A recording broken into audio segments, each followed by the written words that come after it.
28-foyda tepalash.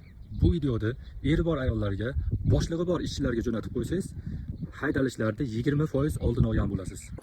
Bu yerda tepalash so'zi bir vaqtning o'zida ikki ma'noda ishlaydi. Birinchisi tepalash, oyoq osti qilish va pastga urish ma'nosi va ikkinchisi tepalash, ya'ni yuqoriga ko'tarilish, o'zini katta olish ma'nosida.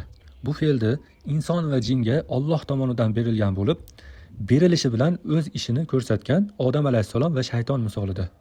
Misol uchun, xotinini, boshliq ishchisini bir aybi uchun urushayotganda, aslida juda ko'p holatlarda sabab kamchilikni to'g'rilash bo'lmaydi.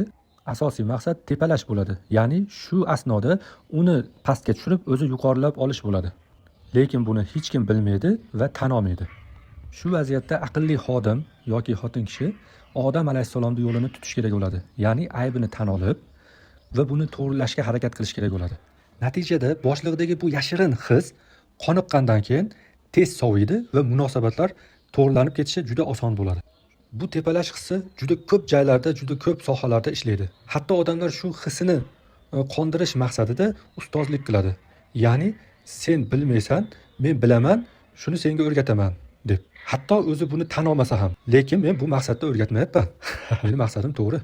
Hatto hozir sizni ham like bosib, obuna bo'lmayotganingizga shu his sabab bo'lyapti.